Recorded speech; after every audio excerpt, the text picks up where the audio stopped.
Welcome back to Upstream. I'm Shane Morris. We're going further upstream today with Tim Padgett on my latest conversation with Trevin Wax. That was about his book, The Thrill of Orthodoxy, Rediscovering the Adventure of Christian Faith. What did you think of the conversation, Tim? Well, it was a lot of fun. I've interacted with Trevin Wax just simply by email and a couple times on social media, but it was really good to hear his elaborated thoughts on lots of these things. So it was really encouraging. And as you said just a moment ago, we've done lots of great natural theology conversations, and those have been a lot of fun. But it's fun. It's also fun to get into the depths of good biblical theology, focused on special revelation. That's been a very nice thing. Yeah, it was wonderful to talk about the Bible again. Got the privilege of doing that twice this past week, once with Trevin, and then once also with Alistair Roberts, which is going to be next week's episode. Spoiler alert for our listeners. But both of them were sort of along the lines of what we'd call a systematic conversation and a biblical theological conversation. And for those who aren't kind of familiar with the distinction there, you know, if you go to seminary, they will put you in two sets of classes. You got your systematic theology and your biblical theology. And the question is always, well, isn't all theology biblical? And, you know, it's a good question. But the discipline that results in things like the creeds, I would argue the creeds are kind of an early form of systematic thinking on theology. And then the confessions, the documents that result in catechisms that you learn, where you learn about doctrines like the Trinity, the deity and humanity of Christ, the atonement, the church polity, everything that, you know, you go down the list that you wouldn't learn in that order and in that systematized way by just reading the Bible. So it points to things all over the Bible that sort of, yield up these doctrines if you consider it in a systematized way. I guess a student of church history, correct me if I'm wrong, but a student of church history would say that the discipline of systematic theology didn't really come about until the Reformation, but you certainly see some precedents for it. Well, I mean, I suppose as something is declared as such, maybe not till the Reformation. But I mean, as you say, you could take any of the creeds, and some of the creeds begin. You could even say that parts of the New Testament are systematic theology. That is, Paul or Peter are each drawing on Old Testament passages and then pushing out the implications. And then the early creeds, which some of them would start as early as the 2nd century or so, they are systematizing the thought which is derived from the Bible. Usually, I think people talk about Origen of Alexandria as being the first systematic theologian. You know, that's like 3rd century or so. And he's a brilliant guy, but he's one of those guys. He kind of shows the beauty and the danger of systematic theology, because on the one hand, this is clearly a brilliant mind. Mind you, he's operating as a theologian in Alexandria before Christianity is legal. He was actually tortured for his faith by the Roman authorities. But notice there's no saint prefix there. Right, yes. He's not, he doesn't quite get the title Saint Origen the way some of the others do, like Augustine and people like that. Because as some people have said, when Origen is good, he's really good. But when he's bad, he's really bad. It shows the beauties and the potentials of systematic thinking about theology, but also it does show the dangers, because he goes off on these rabbit trails and he ends up in these nonsensical places. Yeah, I mean, speaking of rabbit trails, that's kind of where we're at right now. But this all circles back to the conversation with Trevin, because the theology that he's speaking of as orthodoxy, the mere Christianity, as Lewis would call it, the core doctrines of the Christian faith, the non-negotiables, the things that sort of unite all Christians across time and space, and are summarized in the 3 main creeds. These are systematic categories. And I guess you could look at someone like even Aquinas much later into the Middle Ages and say he had a systematic way of approaching theology. And Summa Theologica is even, that's the implication of the title. But when I read that sort of thing, I think you're doing so much philosophy. I'm not sure that I could classify this the same as I classify, say, a Bavinck, right? Or a Turretin. And biblical theology is going to look much more like what my conversation with Alistair looked like, which is going through the Bible itself and using its terms and its categories and its way of teaching to learn these subjects. But that's a discipline of a lifetime. You can't give someone a biblical theology in a catechism. I don't think that really works. The moment you do that sort of thing, you are doing systematic theology, and you can't give them a biblical theology in a creed necessarily. Now, the creed reflects the Bible, but it reflects it in a way that uses terms and categories that come from outside the Bible. So when look at the Nicene Creed in the original Greek, which I cannot read, but I know a few of the words there, And some of them, like the very fought over words, the homoousios, if I'm pronouncing that correctly, which translates of the same substance, right? So Jesus is of the same substance as the Father as regards his deity. What does that mean? Well, Trevin explained it beautifully. That theological word that's not in the Bible, that was invented in order to make sense of biblical data, means that Jesus falls on the creator side of the creator-creature distinction, that there was never a time when he was not, contrary to the Arians, that he actually is very God of very God, light of light, the creator of the universe, the second person of the Trinity. And that's not only the result of careful consideration of the biblical data and the rule of faith that was handed down from the fathers, but it's also the very thing that makes the incarnation a radical doctrine, that makes the message of Christmas, which is coming up so soon and wasn't even celebrated in the form it was at the time the Nicene Creed came together, so amazing, because God has come to tabernacle among us and dwell among us. So I really enjoyed having a conversation about the core categories of systematic theology. And I think it's extremely important to just learn those categories. But the heart of Trevin's book was what I consider a fairly unique contribution, that it's not just enough to learn these things, that we actually have to get our sentiments involved, that we actually have to be thrilled by learning them and excited by them. Good doctrine should excite us was the title of the episode. And if it doesn't, his contention is we'll inevitably drift. We'll inevitably lose orthodoxy if it doesn't thrill us. And I loved that insight. I think there's a lot there. Yeah, absolutely. I think that his comment that if we're finding theology dull, there's a good chance that it's because we're missing something about it. The problem is not in the theology. He did a good job of highlighting, and you did a good job of putting him on the spot there of formulate a expression of the gospel that as though no one had ever heard it before, which would be terrifying to have to do. But I thought he did a good job there. What I thought of, I was listening to your conversation as I was walking in my neighborhood, and we get Pikes Peak in the background, and it made me remember my first day coming to the office to work for the Colson Center. This was, 4 years and 11 months ago tomorrow. So it's been a while now. But there was this moment where I was driving from near Denver, just east of Denver. So, you go a little east of Denver and it turns into Kansas all of a sudden. It's really flat. But I was taking the interstate in, and the sun was just coming up behind me. The mountains, the snow-capped mountains were in front of me, and you had this almost full moon, how it looks so large when it's on the horizon. And I just remember being blown away. I'm on the interstate, just totally blown away. And this is kind of this half prayer, half I don't know what, saying, I get to live here? Just the amazing beauty of the Rocky Mountains with the sunrise and the moon and the snow and everything. But now I drive it to work. It's like, yeah, okay, it's pretty. There's some snow on there, but I'm so used to it. I'm so used to the normalcy of this. We live at about 6,000 plus feet. And even the Pikes Peak rises another 8,000 feet above that. And it is this astonishing thing, because I've gotten so focused in on whatever, I don't notice it anymore. And I think there's something to that, kind of jumping off what he talked about, that the beauty of doctrine, the radical nature of what the gospel actually says. And it's like that meme that was going around. Some atheist had put some meme out.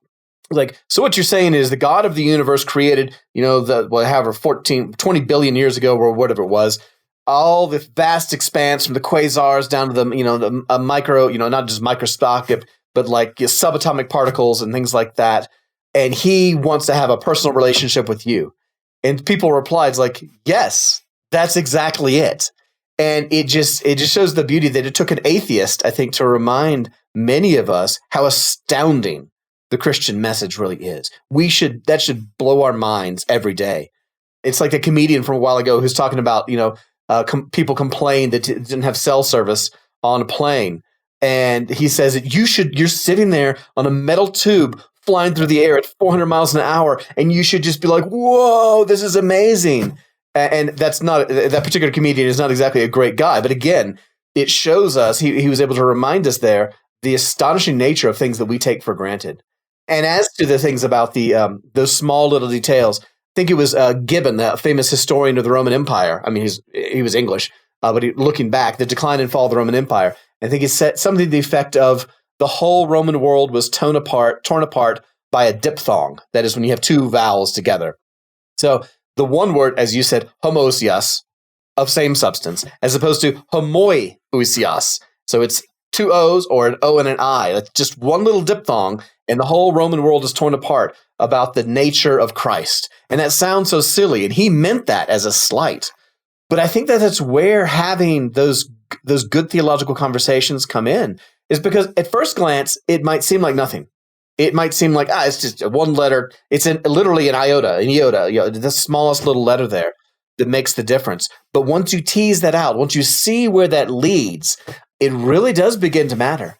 And I think that is the beauty of the theology and why we should be excited, because the difference between those things is the difference between the God of the universe becoming a human being, the one who had no reason to have to give up his life, not just his life in the sense of dying on the cross, but his life, pleasure and joy as ruling over the universe, to give that up as we're approaching Advent here, as we're in Advent, to give that up, to become a little baby, to become a human being?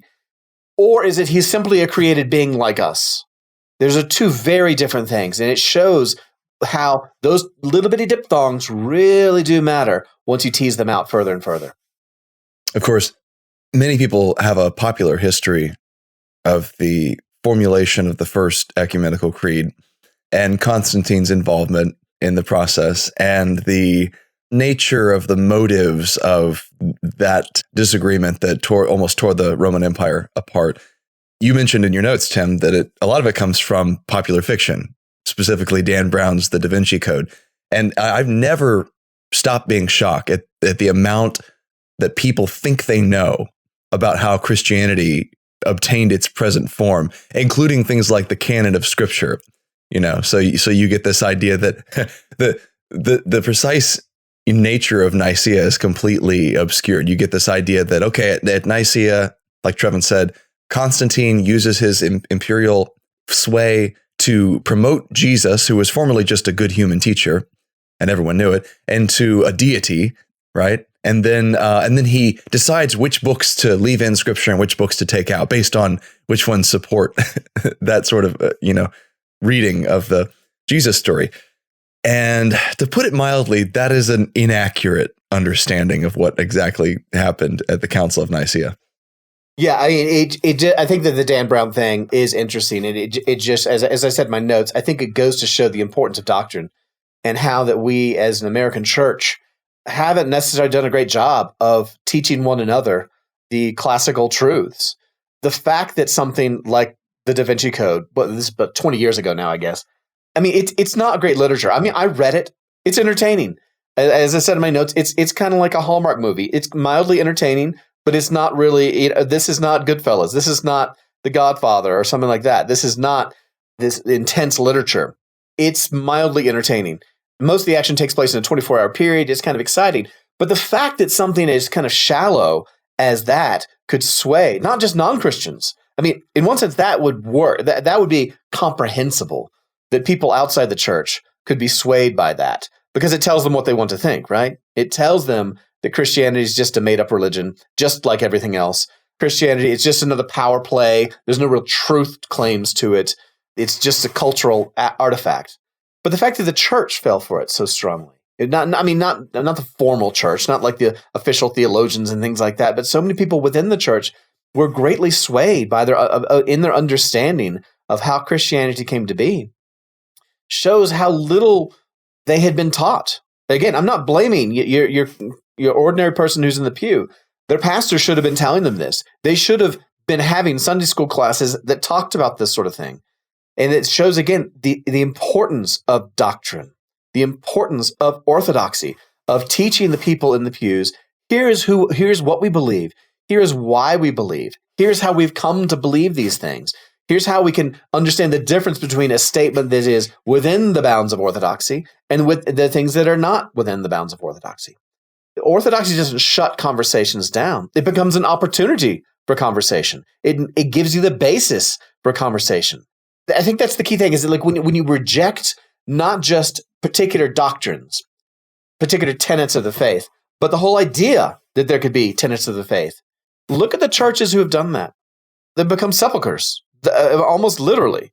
They've become empty churches that go through the motions. They're ghostly almost. They have the robes of, so many of them are higher church in terms of style, in terms of their liturgy. They have the robes. They have the beautiful Gothic architecture, and they have the ritual sorts of things, but they've sucked the heart out of it. And so who goes to these churches now? Some of these kind of progressive churches, they're empty of so many things. You have some activists and stuff like that, but what is there? What is the difference between a progressive church that doesn't hold to the classical doctrines of Christianity and just another activist group? They like to say that there's all these socially conservative churches that are just country clubs. And that's a fair critique for a lot of culturally conservative churches who don't really have the doctrine either. But there's no difference between a culturally conservative church that's a social club without doctrine and a progressive church that just is an activist site. So I think that shows the importance of these doctrines, of developing them, of teaching them to the people, so they won't get swayed by silly things like Dan Brown and things like that. Looking back on the Da Vinci Code, and like you said, this has been a couple of decades ago, I think the thing that really caused it to catch on was precisely that indifference to doctrine. The fact that, and church history, the fact that so few people knew what went on at the Council of Nicaea, why that was a thing, why the machinations of, church councils this far back in history should matter in the present to our faith. So many people had just been taught that the Bible, as Dan Brown even says in the novel, that the Bible fell ready-made out of the sky. It was just given to us from heaven, like Mr. Bean at the beginning of each episode, that it was ready-made. But it wasn't ready-made. There was actually a process of canonization, by which we mean the church recognizing and receiving the work of the Holy Spirit through inspired authors and saying, these books are the books we have received and always used, and that's the canon. That process, there was no understanding of that process in the laity. And so, especially for evangelicals, an alternate story about how the whole thing came about through nefarious means had a kind of superficial plausibility. Not that many evangelicals bought it outright. I think many reacted very, anxiously to it. There was a lot of fear because of the kinds of claims that he was making. And then a bunch of books were released by apologists sort of debunking those claims. And that's helpful. That's good. But that's remedial work that we shouldn't have had to do. Instead, we should have done the preparatory work of understanding how we came to believe what we believe, why it was legitimate, how our church at the time, I guess the early 2000s, but now 2022, connects back to the church in the 4th century. These are crucial questions, and we actually have to know something of the answer as Christians. I'll tell you, the first time that I ever heard the words of the Apostles' Creed was in Rich Mullen's song Creed when I was a kid. And I didn't actually know what I was listening to. I thought that he had, read the Bible and come up with a sort of summary. And that was what I thought, this is a good summary. And he's put it to music here. So, good for him. It turns out he did not make it up. Like he says, I did not make it. No, it is making me. It is the very truth of God, not the invention of any man. And it's so true. But it wasn't until a class that I had in the church my family was attending at the time by the youth pastor. It was called Deep Water. And he walked us through the main doctrines of the Christian faith and then the councils and what they each debated and decided. And that was the first time I had heard words like, Chalcedon and consubstantial and theanthropos and things like that. And it was all alien and fascinating to me. But I was also aware, I think, at the time, in a growing way, that this was something I should have learned a long time ago. Trevin's book not only introduces you to that, but I think it probably gives readers permission to feel a little bit of that disappointment that they didn't hear this stuff to begin with, and then excitement over the fact that it's readily available to me. I can I can learn these things. I can understand them. There's nothing to be afraid of back here. And the nonsense mythology that thriller authors may come up with is just that. It's not something I need to actually worry about, because Christianity has a very astonishing and even at times miraculous history and a continuity that really, as Lewis said, just should wow us. From the outside, it looks stunning, the fact that we've held on to these doctrines for so long. Yeah, I think that when you see these things, the development of doctrine and things like that, I mean, it is a fascinating story. There's a statement that needs some qualification. Not that it's wrong, but it needs some clarifying. Some people said that heresy is the mother of orthodoxy, or something to that effect. They don't mean that there's no difference between orthodoxy and heresy.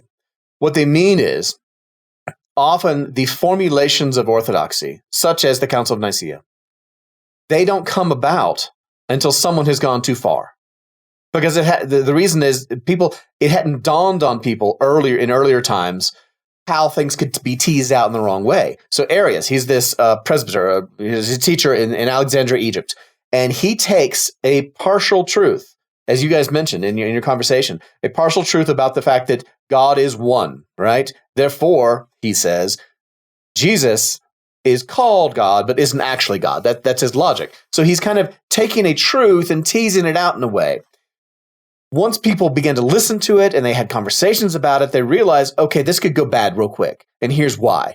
And so there's this heretical thing that this guy comes up with, Arius. And then in later centuries, you have Pelagius. They kind of, they're trying to hold together, as you guys I thought said very well, hold together these tensions, but they try to resolve the tension by eliminating it rather than embracing it in one sense. And so that you have people at the Council of Nicaea, including St. Nicholas, apparently, in the wonderful story that apparently he punched Arius in the face at one point, though it's uncertain whether he actually did that, but it's a great story nonetheless. But so they have this council to clarify the doctrine. There was the falsehood that had arisen. They have to come up and make a statement to clarify, no, that's not what's going on. And it reminds me a bit of like moon landing hoaxes. I don't mean that I think that the moon landing was a hoax, obviously, but if you listen to people who are flat earthers or moon landing hoaxers or stuff like that, they take elements of truth. They take points that can be thought of, that people might recognize as being true, and they kind of run it out to its illogical conclusion. So, there's no wind on the moon, so the flag can't be moving. Well, yes, there is a reason for that.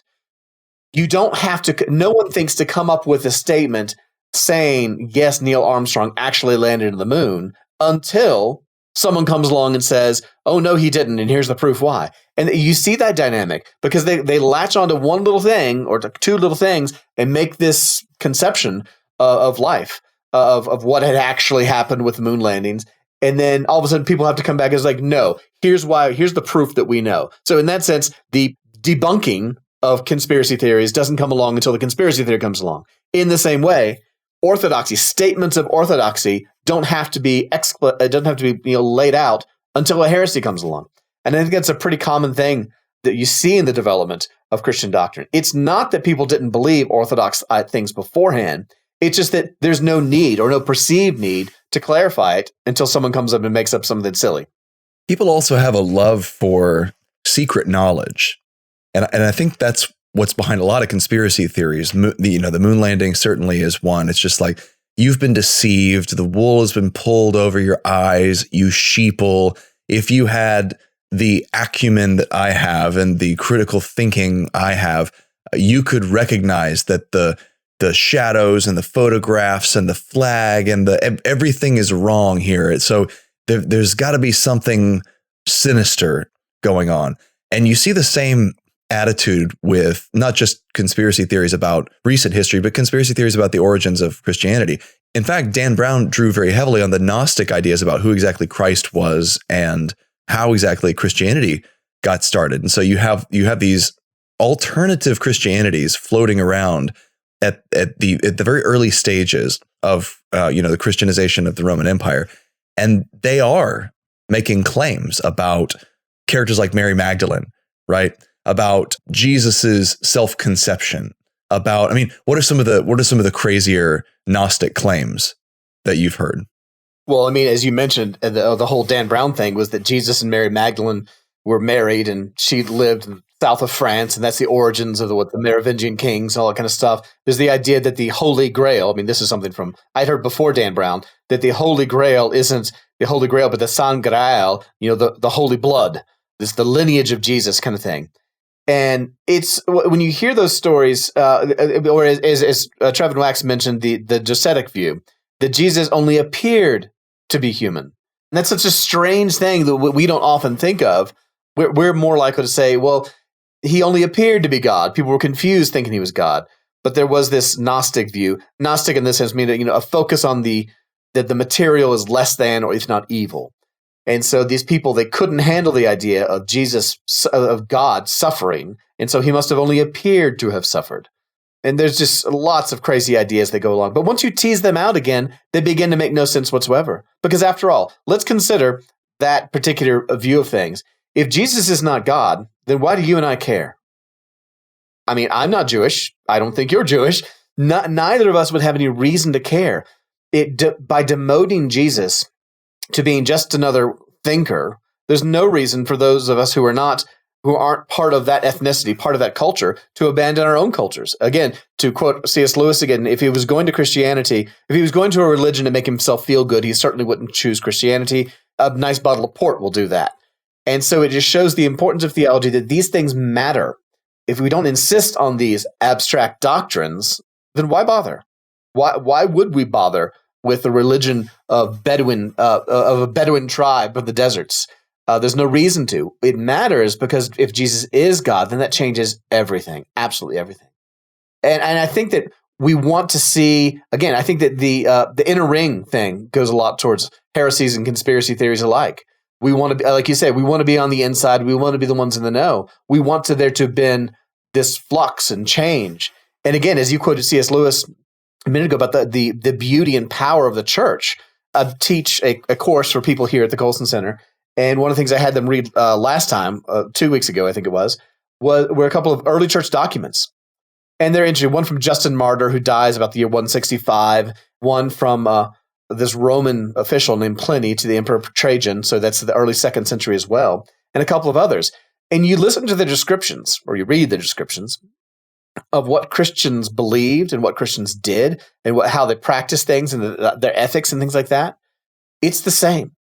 In Justin Martyr's description of Christian life, he talks about, well, people come in, we read some scriptures, we have some hymns, and then the person he calls the president, he presides and he speaks and gives a lesson. It's the same sort of experience that any Christian at any time would recognize.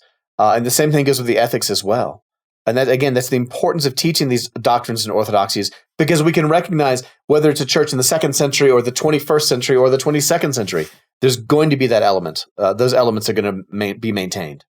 Another thing Trevin calls out in his book is this attitude of course, to the truths of the Christian faith. The posture that just accepts what came before, says, yeah, I believe all that, takes it for granted, and then moves on.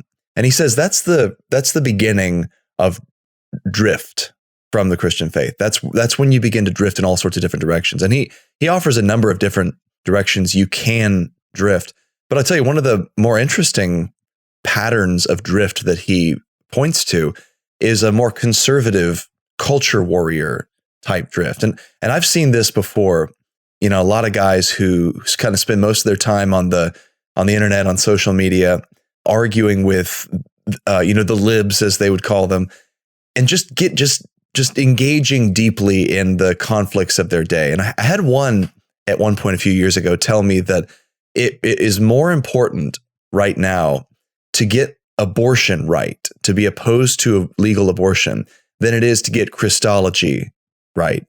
And I'm sure if I were to press him a bit, he would maybe qualify that or back off of it, or at least say, I'm just talking about, practical concerns or something like that. But the sentiment there is worth noting, that these ancient truths that have been handed down through the centuries that we hold in common with guys like Justin Martyr, or that Pliny would have reported on as a feature of the church that he witnessed, that he was, telling the emperor about.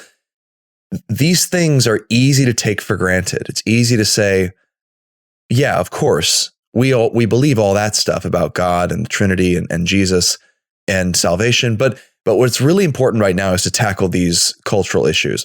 And I'm not saying cultural issues aren't important. I'm not saying moral and political, legal issues are not, social issues are not important.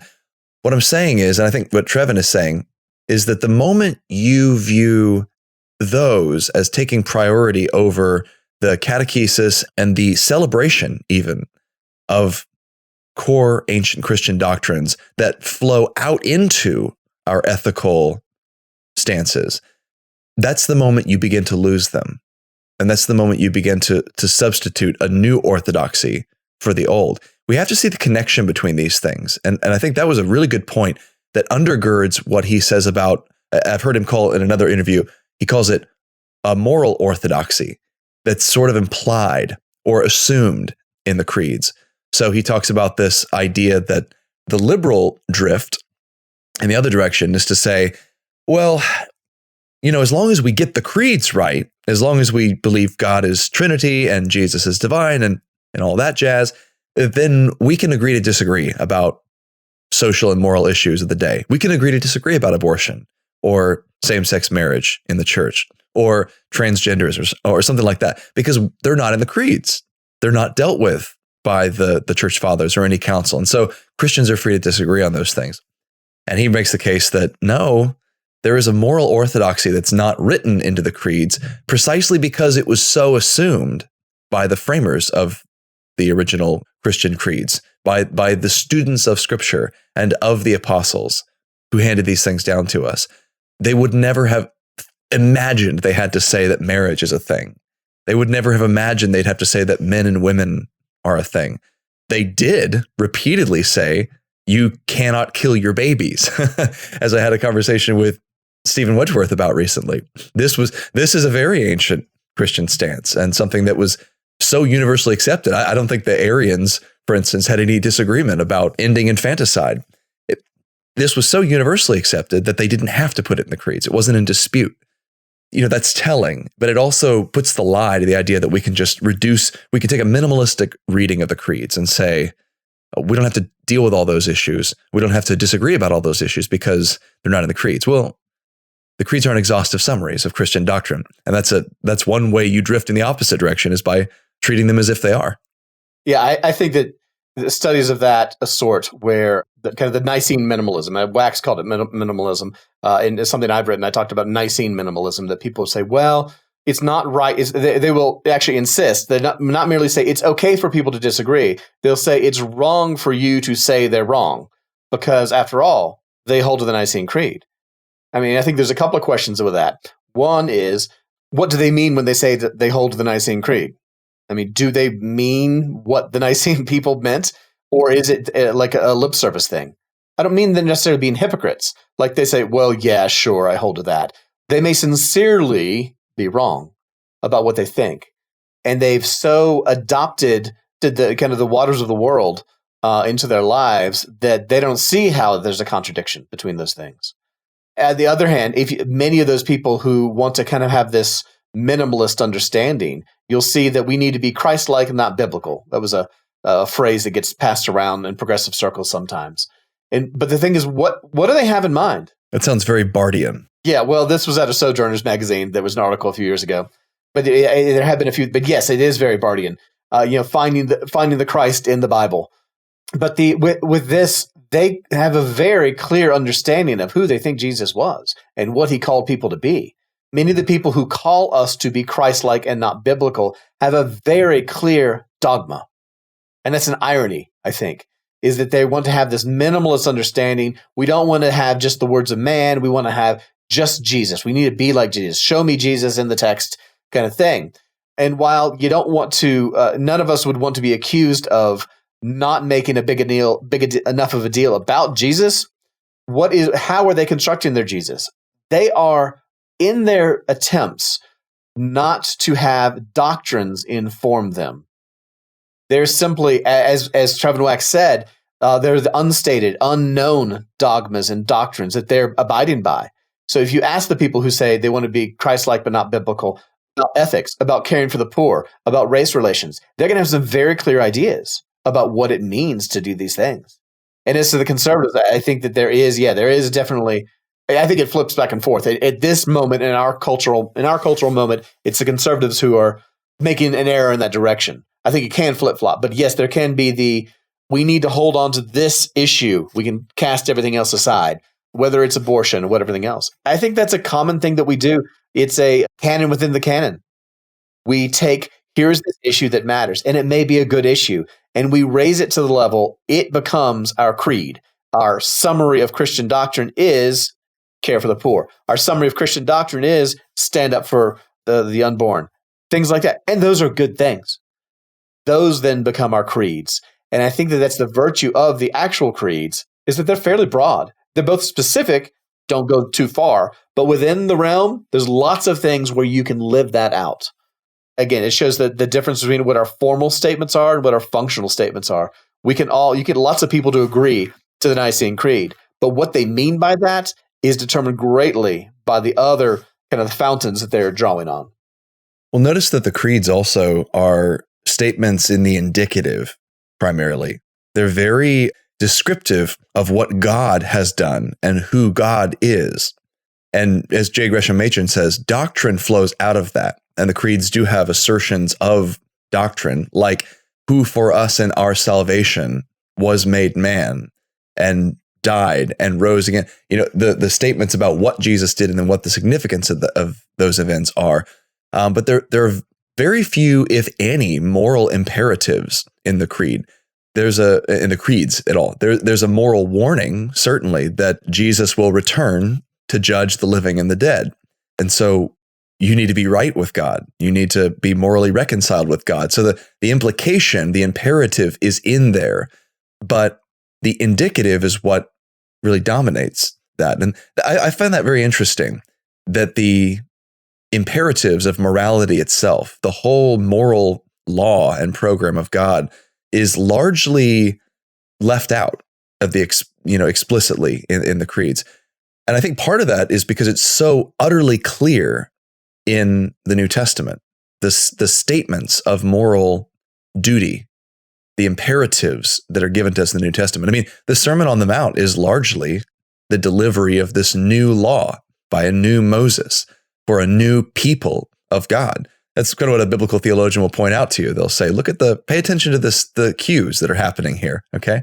You've got God, you've got the mountain, you've got the law being laid down, and he's intensifying, he's building on Moses. And he said, you've heard it said, but I say to you. And there's this compounding and internalization of the imperatives. But, the framers of the creed, if we can put it that way, the bishops who were present at the council were very, very familiar with these words. And that wasn't what they were disputing. They were disputing the indicatives about Jesus, about God himself, and about what exactly the theology looks like, because the statements about Christ and his relation to God are a great deal more mysterious to us in the New Testament. They do actually require some thought and some reconciliation, because as the many heretics proved, it is easy to get the wrong idea there. And this goes to the last point I think we should cover, Tim, and it's a point you mentioned in your notes to me. You talked about the sort of distaste a lot of average people have to the theological eggheads and the obsessiveness that they show for minutiae. So debating the topics about theology proper, or about whether we should be classical theists or like process theologians, or or somewhere in between there. What do those words even mean? And why should I care? Why can't I just read my Bible and live a good life, and so forth? And I loved the analogy you gave there between the obsessive theologian, who just seems like a debater of how many angels could dance on the head of a pin to many of us, and the obsessive aerospace engineer, right? The person who obsessively solves mechanical problems that have real import for I'll let you, I won't steal your thunder, but I thought that was really good. Help us to understand that and kind of give us that analogy to close. Sure. As I mentioned, you were just here a couple of weeks ago in Denver, and you went to the Evangelical Theological Society. And my standing joke about those things is it's 1,000 iterations of khaki pants, blue blazers, and facial hair. It's a whole bunch of theological nerds and they're getting together. I got the first two just fine. Yeah, there you go. There's a couple of thousand guys there. Again, in this sense, guys as men, almost entirely men, and they're having discussions and sometimes arguments and debates about what seems really arcane. But the thing is, engineers also seem that way. Any of us, there's a reason everybody loved The Big Bang Theory, because it was showing these engineers and nerds and the kind of the arcane minutia that they get into. And they seem so strange. They seem so out of touch. But the thing is, what those guys do, that's what enables us to have the rest of us to have the joys of our lives.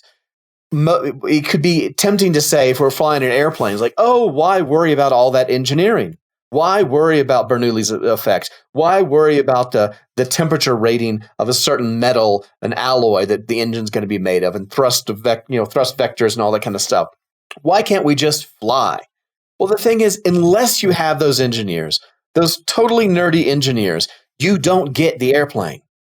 You don't get to simply enjoy having it. And this is not a question of that the lay people aren't smart enough, because the lay people are smart about all sorts of things. Everybody's a lay person in some sort of field. And in this case, if it's an engineering field, you and I are laity, right? I don't know how to build an airplane. My father has a degree in aerospace and he knows all sorts of things about that. But you need those people in order to build the airplane, in order to fly. Same way with theology. When I was at ETS, I went to one lecture, which sounds on the surface completely abstract. It was a hydrological analysis of Revelation 3. And that sounds nuts, right? But what's it talking about? It's talking about the passage where Jesus says, you're neither hot nor cold, so I'll spit you out of my mouth.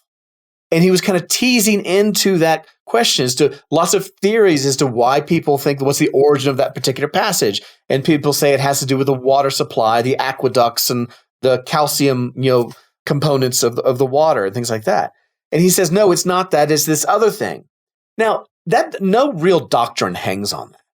But after you listen to his study, it illuminates so much about what Jesus is saying there to John, and this post-resurrection Jesus is saying to John.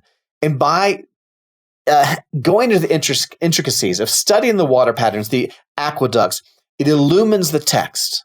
It takes something which is kind of weird. We might understand what's going on. By doing that study, the rest of us, whether it's professional eggheads like you and I, or just ordinary people trying to live their Christian faith, they now are able to understand God's word in a better way, a deeper way than they were able to before. So again, that is the beauty. So if we think of theological nerds, yes, they're nerds, but they're just like the engineering nerds or whatever other kind of nerds there are. Not everyone needs to know how to make food, how the intricacies of flavors and stuff like that. We just want to enjoy the meal. Well, yeah, but unless that cook, that artist, that engineer, that culinary engineer makes those decisions and has that knowledge, we can't enjoy it. So the theologians are in that role. So when we think of them talking about abstract things, understand what they're doing. They're providing for us, the rest of us, an ability to know God better, to know who we as Christians ought to be better, to know who we are. And that really helps to clarify things and give us a fuller, richer life. Well, Tim, as we close here, I want to ask for a resource recommendation. This book, The Thrill of Orthodoxy, makes a very powerful case that we should care about the core doctrines of the Christian faith and the creeds. But there's not a step-by-step discussion, per se, of what those doctrines are, what they mean, and why that matters. Is there a book that you could recommend to listeners that kind of walks through the elements of the creeds and says, here's the biblical basis for them, here's what they mean, here's why they matter, here's why you should believe them? Well, I can think of two ways to come at that. One is, to borrow my historian's hat for a moment, is to get a good history story. There are several good narrative. I don't mean high-level stuff. Several good narratives of the history of the church that are going to deal with these issues in part. And again, the more focused they are on the particular thing, the kind of the higher level of the conversation is going to be a little bit less approachable. But one of my favorite church historians is a guy named Justo Gonzalez. He's Cuban-American Protestant, so he kind of get a bit of a different, lots of cultures going on there. And he just has the story of Christianity. It goes the whole gamut from the apostles up to the present. But in dealing that is a very approachable way to engage with that issue. And another way that isn't exactly dealing with the creeds as such, but kind of gets into the issues we've been talking about, is the book that you and I have just recently gone through, The Wonderful Works of God by Herman Bavinck.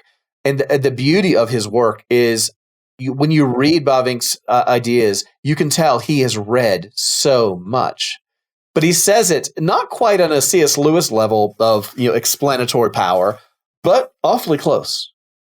He has read so much, and he's able to kind of explains it in a very personable way.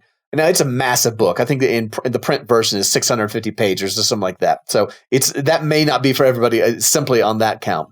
But having those sorts of things, a book like that, or if you want something shorter, John Calvin, oh my goodness, what is the title of the book? He has a basic little booklet on the Christian life. And I remember reading it years ago, and it's just a very simple statement. It's not what you think John Calvin is, well, not what you think, but what the common understanding of Calvin as being this doctrinaire. It's very pastoral. So one of those sorts of things, either church history, something like Bavinck, or something like some of these small things by Calvin that he did, I think that'd be a good place to go. Yeah, that's actually called On the Christian Life by Calvin. So that's a great recommendation. I'll throw one more in. And this is one I've recommended before on the Breakpoint podcast with John. But it's Fred Sanders, The Deep Things of God. This is one of the most impactful books I've ever read on theology proper, especially the Trinity. And that's what it's all about, really, is this doctrine of the Trinity, why it's biblical, why it matters, and why, as Sanders says, the Trinity actually is the gospel. And understanding and coming to know and love our three-personal God is just what it means to come to know and love and be grateful for the salvation that all three persons have worked for us in the gospel that we call the gospel of Jesus Christ, but never at any moment was anything less than that full symphony of the three working together in concert to bring about our salvation. So yeah, I can't recommend The Deep Things of God enough. That's an excellent treatment of it. Tim, thank you so much for joining me. This was fun, and I look forward to next week. Sure thing. Talk to you then.